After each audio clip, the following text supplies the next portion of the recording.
get posto. If it don't stop, you can get ghost or you can get shot. Generation Next gon' party to the death. Anybody tripping getting greeted with the stretch. What's up, guys? This is CaspeR here, and today I got a little game. I was playing for XpoZe Sniping against ZyRoN, HQ Scrapyard, and I'd like to do a commentary for you. So, just to avoid some confusion, to give a little update, I left Arrow, and then started a clan for like 3 days, which failed epically, called Alien. I was Alien CaspeR. And then after that, I got into XGeN's YouTube team, so now I'm XGeN CaspeR, and I play for XpoZe's competitive sniping team as of the moment, along with Remzo, who was like an original leader of the clan, and a couple other people, Reptar and Rizzo. They both play for us also. So today I've got a number of different things I'd like to talk about, a lot of different tips and points to cover, etc. And I realized today that the best way for me to tweak my own style is to simply go back and watch myself play. Because this video here that I have is about 19 minutes long. It was a 19-minute long game of Scrapyard HQ. It was going by really slowly in the beginning. I think it took off towards the second half a little bit more, and things started to speed up. But it was just painful in the beginning. It'd take each team like a few minutes just to get one cap. But in any case, like I was saying, I was watching through it to decide how I wanted to cut it up, because, you know, the video limit is 15 minutes. So I was deciding how I wanted to cut the video up. And just in watching myself play, in maybe like a 5-minute stretch, I was sitting there, like, realizing all the things that I did wrong. But in correcting that, I'm able to give you guys a lot of great tips. So, the first thing I'd like to talk about is you really, really need to play the objective above all else. Because on this game, the only people, I mean, excuse me, not the only people, but the only things that are played competitively are CTF, HQ, and Sabotage rarely. Mostly HQ, and then second to that is CTF, and only second by a little. You know, a lot of CTF is played. It's probably close to that, like a half and half, but third to both of those is Sabotage. Nobody plays Team Deathmatch on this game. People play Team Deathmatch a lot on COD 4 competitive sniping, but not on this game. So you should never be focusing on your KD, ever, unless your team maybe tells you to, you know, get outside the objective and get some kills. And even in that case, you shouldn't really be focusing on your KD so much as just killing people. But, you know, your KD is going to go up for that. But the only time that you should be focused on your KD is never. Another thing I'd like to talk about... Well, anyway, excuse me, let me just continue this first.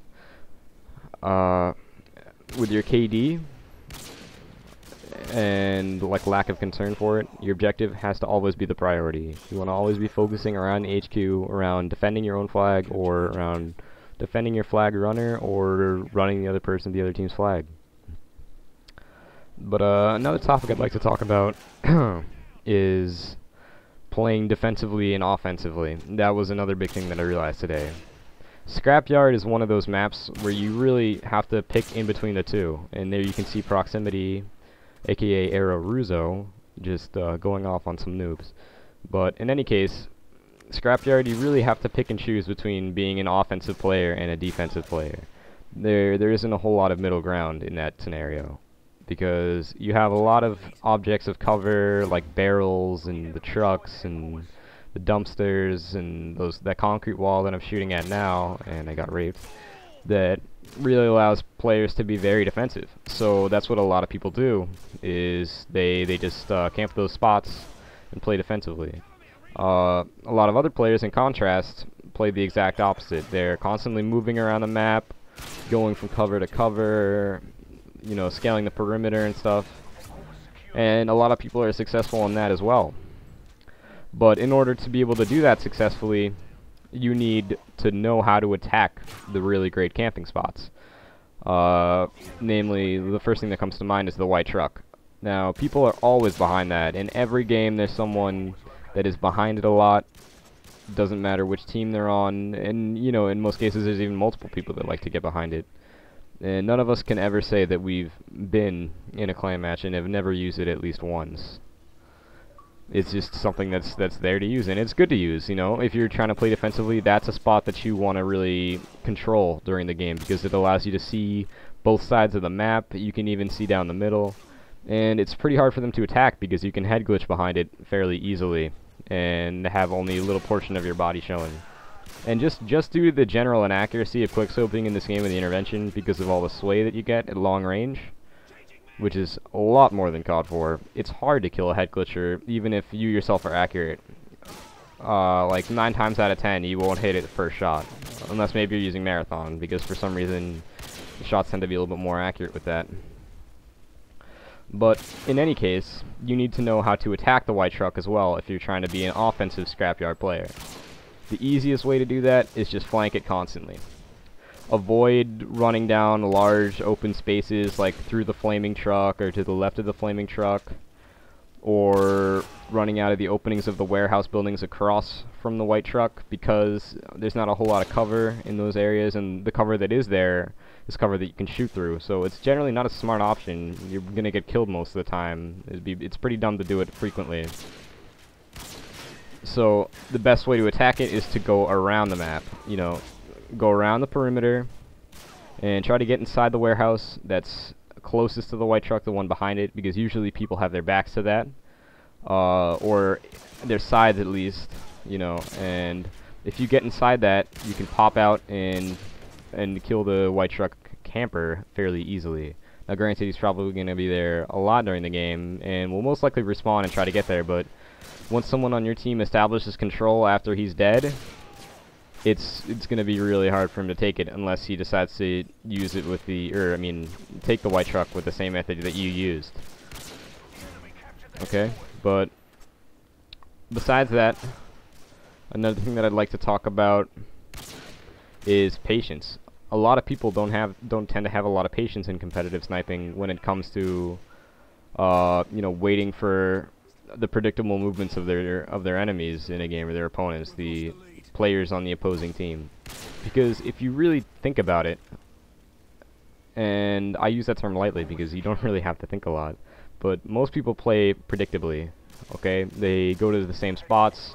A lot of players will run to the place where they got killed, or try to go to a place that gives them an advantageous position over the spot that they got killed, because they're expecting you to still be there. And you can really use things like that to your advantage.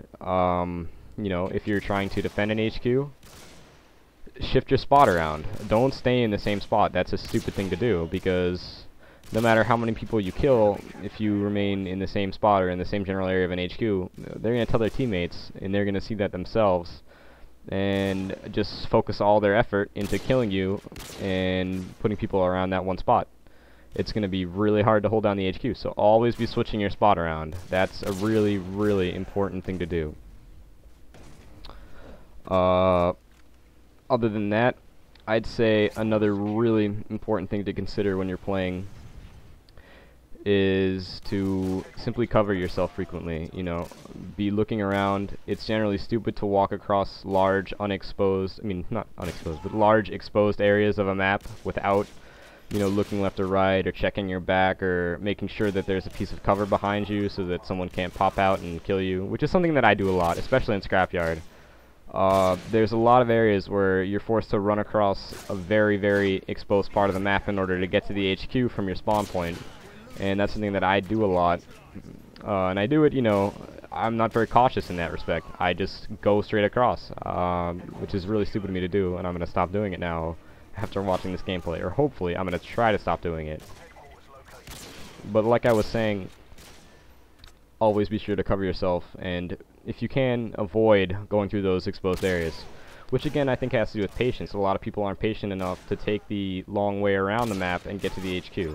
You know, the difference between taking the long way and the short way in most cases is under around the nature of maybe 20 seconds or under that.